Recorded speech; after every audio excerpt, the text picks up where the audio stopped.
محمد صلى الله عليه وسلم صلى الله على محمد صلى الله عليه وسلم صلى الله في العالمين الرحمن الرحيم مالك يوم الدين إياك نعبد وإياك نستعين إن الصراط المستقيم صراط الذين أنعمت عليهم غير المغضوب عليهم ولا الضالين سبحان الله والحمد لله ولا إله إلا الله والله أكبر ولا حول ولا قوة إلا بالله العلي العظيم سبحان الله لا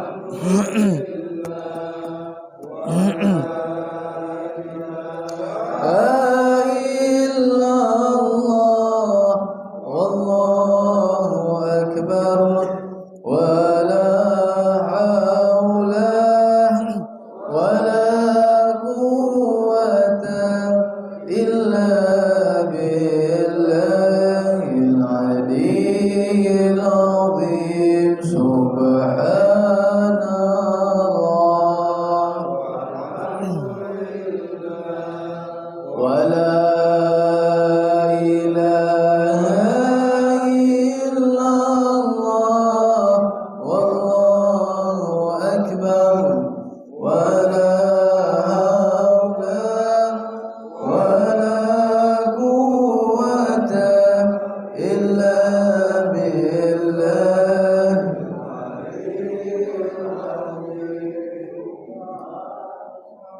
الله الحمد لله ولا إله إلا الله والله أكبر ولا حول ولا قوة إلا بالله العلي العظيم السلام عليكم ورحمة الله وبركاته الحمد لله رب العالمين والصلاة والسلام على أشرف الأنبياء والمرسلين سيدنا ومولانا محمد وعلى آله وصحبه أجمعين ولا حول ولا قوة إلا بالله العلي العظيم رب اشرح لي صدري ويسر لي أمري واحلل عقدة من لساني يفقه قولي وسدد لساني واهد قلبي بجاه النبي والآل والصحب أما بعد معاشر الحاضرين الحاضرات إخوان rahimani wa rahmatullah alhamdulillah thumma alhamdulillah selalu kita bersyukur kepada Allah Subhanahu wa taala atas setiap limpahan nikmat yang Allah berikan kepada kita terkhususnya nikmat Islam, nikmat iman, nikmat sehat wal afiyah dan terkhususnya lagi dan tak pernah kita lupakan nikmat al-hidayah. Nikmat masih diberikan oleh Allah Subhanahu wa taala yaitu hidayah, petunjuk dari Allah Subhanahu wa taala. Karena kalau kita lihat dari sekian banyaknya manusia, dari sekian banyaknya orang-orang yang mengaku dirinya beriman kepada Allah Subhanahu wa taala, namun hanya segelintir orang pada saat ini, pada detik ini yang Allah karuniakan, yang Allah berikan hidayah untuk mereka untuk datang ke masjidnya Allah Subhanahu wa taala dan untuk melaksanakan salat subuh secara berjamaah dan kita lanjutkan dengan kajian majelis ilmu. Jadi ada salah satu ulama yang mengatakan jika seorang tidak mampu untuk bangun subuh hari dan untuk melaksanakan sholat subuh, Kita tidak berbicara sholat subuh secara berjamaah atau di masjid. Nah, itu sudah kemuliaan yang sangat luar biasa. Kita hanya berbicara tentang orang-orang yang bangun untuk sholat subuh, walaupun itu hanya di rumah, di kamarnya sendiri. Jadi ulama itu mengatakan salah satu dosa yang sangat besar, ya, ketika seorang tidak mampu untuk bangun di subuh hari untuk melaksanakan sholat subuh, maka ketahuilah orang tersebut sedang tertimpa dosa yang sangat-sangat besar. Jadi kalau ada orang yang nggak mampu untuk bangun sholat subuh, maka ketahuilah dia adalah orang yang sedang ditimpa oleh Allah Subhanahu Wa Taala musibah dosa yang sangat besar. Na'udzubillah, na'udzubillah. Jadi kita yang diberikan oleh Allah Subhanahu Wa Taala hidayah sangatlah beruntung. Bahkan Nabi Muhammad SAW selalu setiap hari, Bapak Ibu, tidak pernah lepas membaca doa, Allahumma inni as'alukal huda wat tuqa wal afaf wal ghina. Ada 4 permintaan setiap hari dipanjatkan oleh baginda Rasulullah SAW dan tak pernah lupa. Yang pertama kali di antara 4 hal tersebut yang diminta oleh Nabi Muhammad apa? Al-hidayah. Allahumma inni as'alukal huda. Ya Allah, aku memohon, meminta kepadamu yaitu adalah al-hidayah, petunjuk darimu ya Allah. Makanya orang ketika masuk ke dalam surganya Allah, penduduk ahli surga itu Bapak Ibu, ketika mereka sudah masuk ke dalam surga, maka ada satu ucapan yang pertama kali akan mereka ucapkan di hadapan Allah Subhanahu Wa Taala, dan itu diabadikan di dalam Al-Quran, dan mungkin Bapak-bapak ada yang hafal. Apa? Wa qalu alhamdulillahilladzi hadana li hadza wa ma kunna linahtadiya laula an hadanallah. Jadi orang-orang penduduk surga nanti ketika mereka sudah masuk ke surganya Allah Subhanahu Wa Taala, maka mereka mengucapkan kalimat ini. Mereka mengatakan, Maha suci Allah Subhanahu Wa Taala yang telah memberikan kami hidayah, petunjuk. Yang kalau seandainya bukan karena hidayah Allah Subhanahu Wa Taala, niscaya kami tidak akan berada di dalam surga ini, dan kami dulu akan selalu terjerumus di dalam kemaksiatan kepada Allah Subhanahu Wa Taala. Jadi hidayah ini adalah satu nikmat yang sangat besar yang Allah berikan kepada kita. Untuk apa Bapak Ibu? Untuk kita lebih lagi dekat kepada Allah. Jadi nikmat hidayah ini adalah nikmat yang Allah berikan kepada kita, petunjuk yang Allah hadirkan di dalam hati kita untuk kita lebih dekat lagi kepada Allah Subhanahu Wa Taala. Hadirin hadirat Bapak Ibu yang dirahmati oleh Allah Subhanahu Wa Taala. Di dalam beribadah biasanya ada beberapa hal hambatan antara seorang hamba dengan Allah Subhanahu Wa Taala. Jadi ada 3 hambatan kata para ulama yang biasanya terjadi di dalam kehidupan seorang hamba ketika beribadah kepada Allah Subhanahu Wa Taala. Hambatan. Adapun hambatan yang pertama kata mereka yaitu adalah apa? Al-jahlu. Apa itu al-jahlu? Kebodohan, ketidaktahuan, tidak ada ilmu, tidak mau belajar.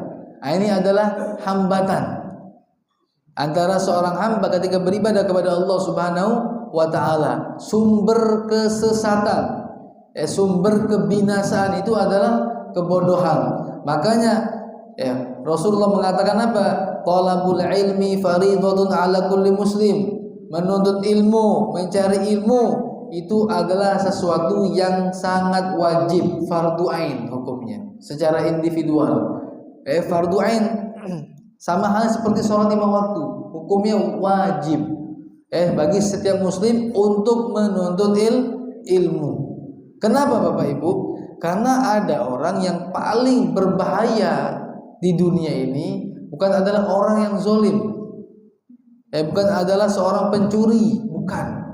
Orang yang paling berbahaya kata Rasulullah di atas muka bumi ini adalah orang yang bodoh. Yang paling ditakutkan oleh Nabi Muhammad di akhir zaman adalah mereka juhala, orang-orang bodoh, orang-orang yang enggak paham ilmu, tapi mereka diberikan panggung. Orang-orang bodoh nggak paham ilmu, tapi dikasih panggung. Dipanggil ustadz, dipanggil kiai, tapi padahal isinya tidak memenuhi syarat standar sebagai seorang kiai, seorang ustadz. Nah ini banyak. Dan ini yang paling ditakuti oleh Nabi Muhammad Sallallahu Alaihi Wasallam. Kenapa paling ditakuti? Karena ketika mereka ini sudah berbicara, ya al-juhal ini, orang-orang bodoh ini sudah berbicara, mereka apa yang terjadi? Dhal wa mudil. Mereka akan sesat dan mereka akan menyesatkan. Jadi macam-macam Bapak Ibu. Anak kadang-kadang lihat video, mohon maaf. Ya mungkin ada sebagai mereka yang bergelar apa? Gus. Ya, gelar Gus. Gus itu tuh bukan ulama, bukan. Tapi dia tuh terbeban karena bapaknya seorang kiai. Anaknya dipanggil Gus. Jadi saya lihat satu cuplikan ceramah seorang Gus ini. Dia mengatakan apa ya? Rokok. Saya tidak mengatakan rokok haram segala macam, tidak Bapak Ibu, tidak. Tapi kalau sudah seperti ini melenceng ini. Dia bawa rokok, satu rokok, saya tidak sebut mereknya, tapi yang jelas rokok itu ada logo A.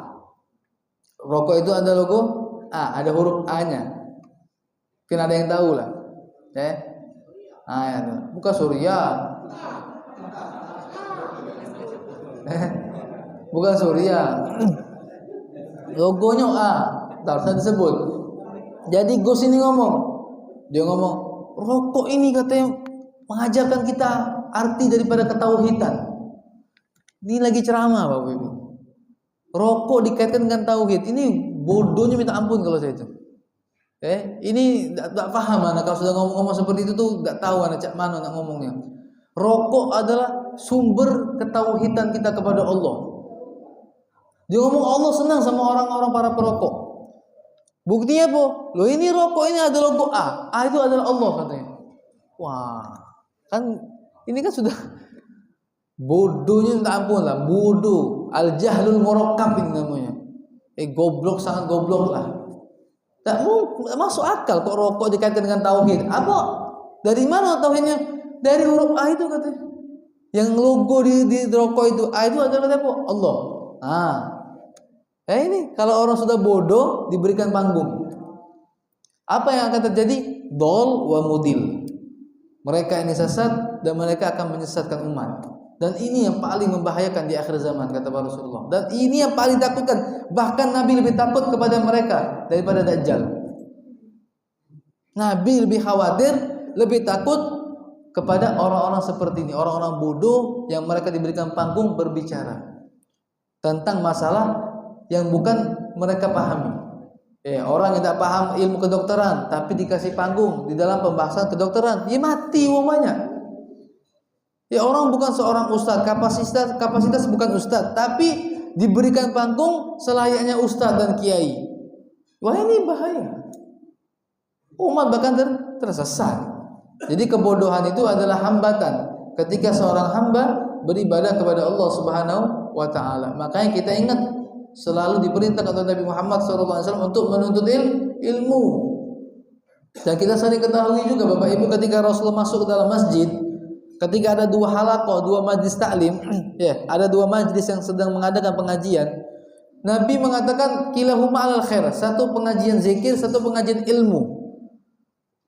Nabi ngomong dua-duanya bagus, dua-duanya baik, nggak ada yang salah. Tapi Nabi apa mengatakan?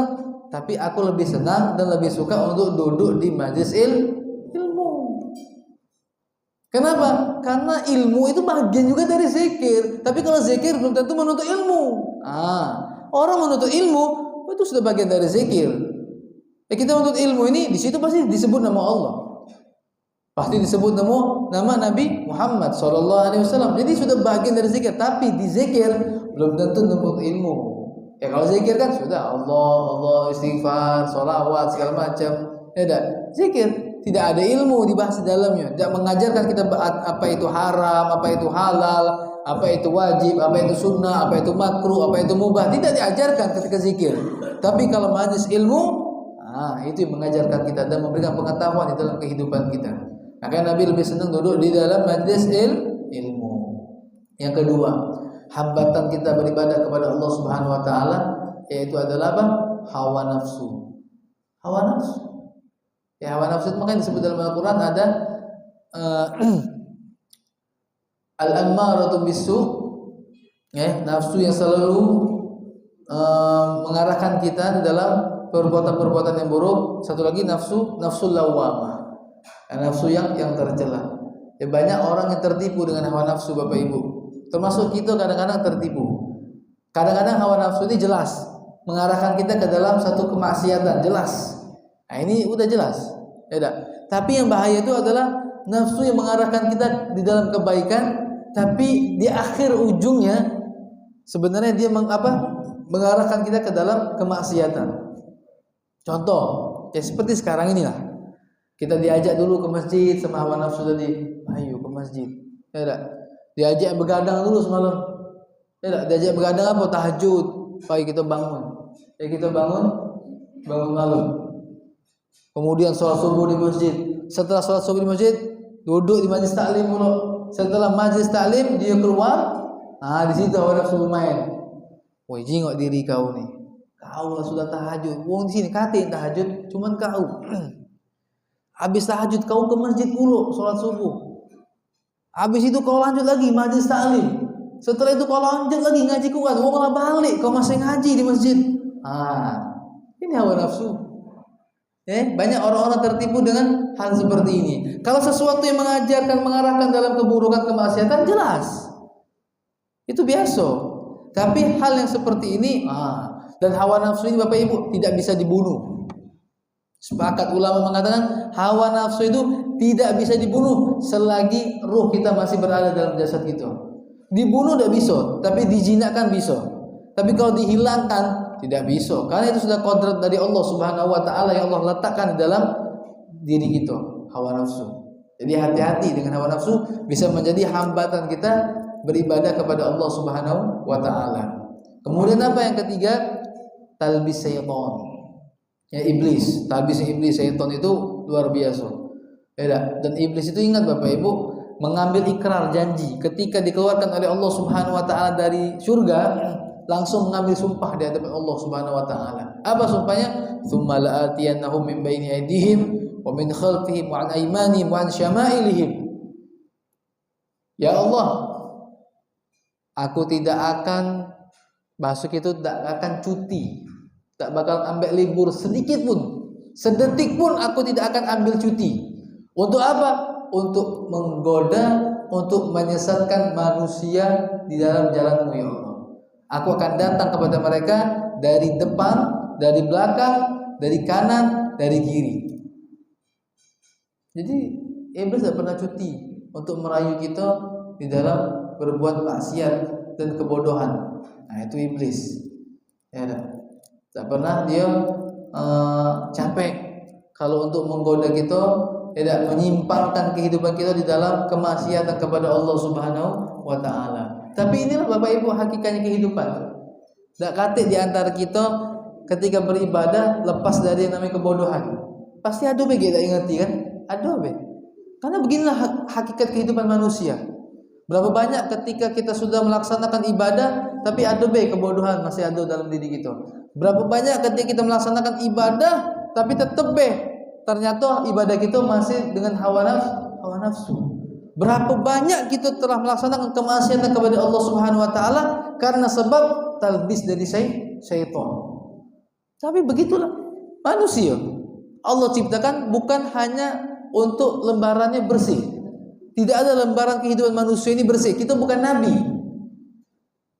Nabi baru bersih lembaran kehidupannya, maksum, dijaga oleh Allah Subhanahu wa taala. Tapi kita manusia.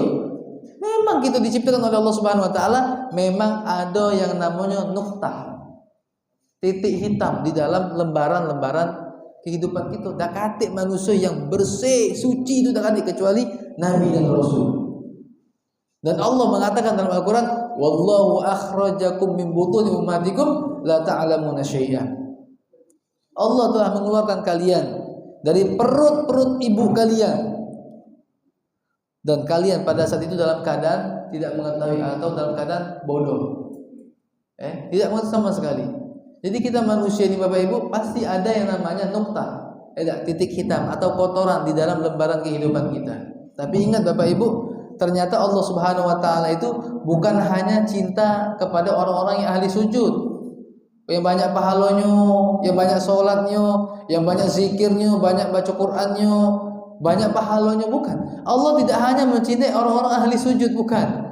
Tapi Allah juga mencintai orang-orang yang bermaksiat kepada Allah Subhanahu wa taala, namun mereka pandai untuk kembali dan bertaubat kepada Allah Subhanahu wa taala. Jadi Allah bukan cuma cinta kepada orang-orang yang sujud, salat masjid, bukan. Allah juga cinta dengan mereka pelaku maksiat. Tapi ingat, mereka pelaku maksiat yang ingat ke jalan Allah, yang ingat kembali kepada Allah, bertaubat kepada Allah Subhanahu wa taala. Iblis sama Adam itu mempunyai 3 persamaan, 1 perbedaan. Sama-sama di dalam surga. Iblis sama Adam sama-sama di surga. Sama-sama melakukan kesalahan. Kesalahan iblis apa? Tidak mau sujud kepada Adam. Kesalahan Adam apa? Memakan buah yang telah Allah larang. Kesamaan yang ketiga, sama-sama dikeluarkan dari surga sebagai hukuman dari Allah Subhanahu wa taala. Perbedaannya 1 Bapak Ibu. Iblis ketika dikeluarkan oleh Allah Subhanahu wa taala dari surga, dia tidak mau bertobat. Tak mau iblis sampai hari kiamat, tak mau bertobat iblis. Tapi ada, diabadikan sejarah di dalam Al-Quran bagaimana kisah taubatnya Nabi Adam alaihissalam. 40 tahun Nabi Adam itu meminta ampun kepada Allah Subhanahu wa taala atas 1 kesalahan, bukan dosa yang pernah ia lakukan. Dan tapi ini juga skenario Allah Bapak Ibu, hikmah. Jadi kalau memang itu tak kate cerita, tak kate. Jadi memang dibuat seperti itu agar apa? Agar memang ada historical filosofi ketika seorang hamba berbuat dosa kepada Allah Subhanahu wa taala, berbuat salah kepada Allah Subhanahu wa taala, apa yang harus dia lakukan. Nabi Adam itu 40 tahun Bapak Ibu tidak pernah berani mengangkat kepalanya ke langit. Apa? Karena malu kepada Allah Subhanahu wa taala. Dan selama 40 tahun membaca doa apa? Rabbana zalamna anfusana wa illam taghfir lana wa tarhamna lanakunanna minal khasirin. 3 persamaan, 1 perbedaan dengan iblis. Bedanya apa? Iblis tidak kalah taubat, Adam bertaubat. Sehingga akhir dari perjalanan tempat peristirahatan Adam adalah kembali ke surganya Allah Subhanahu wa taala, sedangkan iblis tempat peristirahatan terakhirnya adalah kampung terbaru dia, yaitu adalah neraka. Adam balik lagi ke surga, iblis dapat tempat baru, neraka. Yang tadinya sudah ada dalam surga, dan satu-satunya makhluk Allah yang paling taat dulu sebelum ada manusia ini dulu itu adalah iblis. Dak kate lantai surga yang belum disujudi sama iblis. Yang paling alim, bukan ahli ibadah ya, alim pun itu iblis. Malaikat kalah. Iblis itu alim, abid, ahli ibadah, alim. Cuma gara-gara tidak kalah sujud. Padahal bukan sujud penghambaan, bukan sujud penghormatan. Beda penghambaan sama penghormatan. Sama seperti kita kamu wong tua kita sujud apa? Bukan sujud penghambaan. Seorang anak sujud depan ibunya, itu adalah sujud apa? Penghormatan. Nyium kaki ibunya, boleh tak? Boleh dalam Islam, bukan haram, tidak. Kecuali dia sujud penghambaan, tak boleh. Kita hanya boleh menghamba kepada Allah Subhanahu wa taala. Ini hanya penghormatan. Tapi iblis menolak. Karena sebab itulah dia dikeluarkan dari Allah Subhanahu wa taala dari surga. Nah, jadi Allah itu tidak hanya cinta kepada orang yang sholat, yang sujud, tapi Allah juga cinta kepada hambanya yang bermaksiat, tapi mereka kembali bertobat kepada Allah Subhanahu wa taala. Dan ingat Bapak Ibu, ketika kita taubat, ketika kita tuh kembali kepada Allah Subhanahu wa taala, benar-benar Allah tuh sangat-sangat girang. Allah tuh sangat-sangat rindu. Pernah seorang tabi'in, Fudail bin Iyad namanya, keluar dari rumah untuk sholat asar, untuk ke masjid. Ketika di perjalanan dia lihat anak kecil yang sedang dimarahi oleh ibunya. Nangis anak ini, sampai ibunya pegel, diusir nih anak kecil, dikeluarkan dan ditutup pintunya. Wah, merasa iba Fudail bin Iyad ini. Tapi apalah pisau yang dilakukan oleh Fudail? Pisau, bukan urusan dia, ini urusan rumah masing-masing. Ayo sudah lanjut jalan ke masjid sholat asar. Setelah sholat asar balik lagi, dilihat anak kecil itu masih merengek-rengek di pintu rumahnya. Ibu, pokoknya minta buka ke pintu. Oh, dia nyesel, minta maaf ibu, dia ngomong, aku minta maaf, aku salah ini. Subhanallah, dalam dari situ dibuka ke pintu oleh ibu itu. Dibuka ke oleh ibu itu, dipeluk anak itu, dicium. Setelah itu seorang ibu, sejahat-jahat kita punya kesalahan, pasti dimaafkan sama ibu gitu. Karena rahmat yang Allah yang berikan di dalam kasih sayang seorang ibu itu. Maka Fudail bin Iyad langsung tersentak hatinya. Ya Allah, ini manusia, ya dah, seorang ibu mempunyai kasih sayang luar biasa terhadap anak yang telah melukai hatinya. Cak mano Rob Tuhan yang telah menciptakan seorang ibu ini, rahmatnya luar biasa. Sebanyak apapun dosa yang kita bawa, maka luaslah rahmat Allah Subhanahu wa taala. Sebesar apapun dosa yang kita bawa, maka rahmat Allah pun lebih besar daripada dosa yang kita bawa. Maka bergegaslah untuk bertobat kepada Allah Subhanahu wa taala. Bergegas untuk bertobat kepada Allah Subhanahu wa taala. Ingat Bapak Ibu, kita perhatikan dalam Al-Qur'an, ketika Allah perintahkan kita untuk sholat, ya, Allah tidak pernah mengatakan bergegaslah kalian dalam sholat. Allah hanya katakan wa aqimus shalah wa atuz zakat. Ketika Allah perintahkan kita untuk haji, Allah hanya katakan walillahi 'alan nasi hijjul baiti man istata'a ilaihi sabila. Hanya orang mampu, kalau dia mampu untuk berhaji, maka dia lakukanlah haji. Allah tidak mengatakan ketika Allah perintahkan berpuasa, bergegaslah kalian berpuasa. Tidak, Allah hanya katakan ya ayyuhalladzina amanu kutiba 'alaikumusiyam. Semua ibadah tidak Allah katakan bergegaslah kalian di dalam ibadah tersebut. Tapi ketika Allah perintahkan kita untuk bertaubat kembali kepada Allah, subhanallah, lihat kalimatnya. Wasari'u ila maghfiratin mir rabbikum wa jannatin 'arduha as-samawati wal ardu uiddat lil muttaqin. Wasari'u, kata Allah. Bercepatlah, bergegaslah kalian menuju ampunan Allah Subhanahu wa taala. Cepat-cepat kembali, kata Allah. Jangan ditunda. Jangan ditunda. Kita nggak bakal tahu kapan kita meninggal. Subhanallah, ini anak baru dapat telepon tadi lagi sholat, tapi dia angkat, akhirnya di WA. Salah satu jamaah umroh anak kemarin meninggal barusan. Subhanallah. Dia meninggal dalam keadaan baik, Bapak Ibu. Kenapa anak katakan baik? Dia punya hajat sebelum dia meninggal. Dia pengen ngajak anak, menantu, cucu umroh. Jadi umrohnya umroh privat. Hanya mereka satu keluarga, tidak ada orang lain. Dan ini adalah hajat orang tuanya terakhir. Jadi dia pengen, padahal orang memang sudah, kalau kita lihat tidak layak untuk berangkat umroh itu, sudah tidak layak dengan kondisi fisik yang sekarang itu sudah sangat uzur. Tapi dia tetap bersikeras punya hajat, dia ingin melaksanakan ibadah umroh bersama anak, menantu, cucu-cucunya. Dan subhanallah, setelah pulang dari situ, dari subuh baru dapat telepon, beliau meninggal dunia.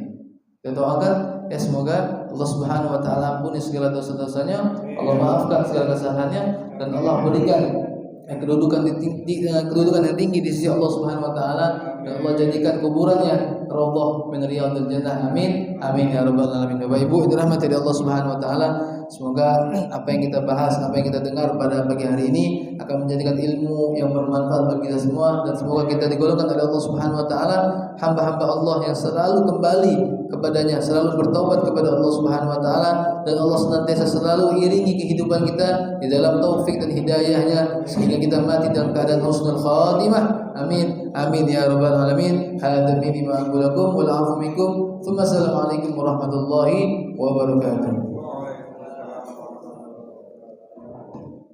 Astaghfirullahaladzim. Bismillahirrahmanirrahim. Alhamdulillahirabbil alamin. Allahumma shalli wa sallim ala sayyidina Muhammad wa ala ali sayyidina Muhammad. Allahumma anfa'na bima 'allamtana wa bima 'allamna alladhi yanfa'una rabbi faqihna wa faqih ahlana wa qarabatina fi dinina. Allahumma aghnina bil 'ilm wa zayyinna bil halim wa akrimna bit taqwa wa jammilna bil 'afiyah ya rahimin. Subhanallah wa bihamdika asyhadu an la ilaha illa anta astaghfiruka Allahumma wa atubu ilaik. Subhana rabbika rabbil izzati amma yasifun wa salamun alal mursalin walhamdulillahi rabbil alamin. Taqabbalallahu minkum.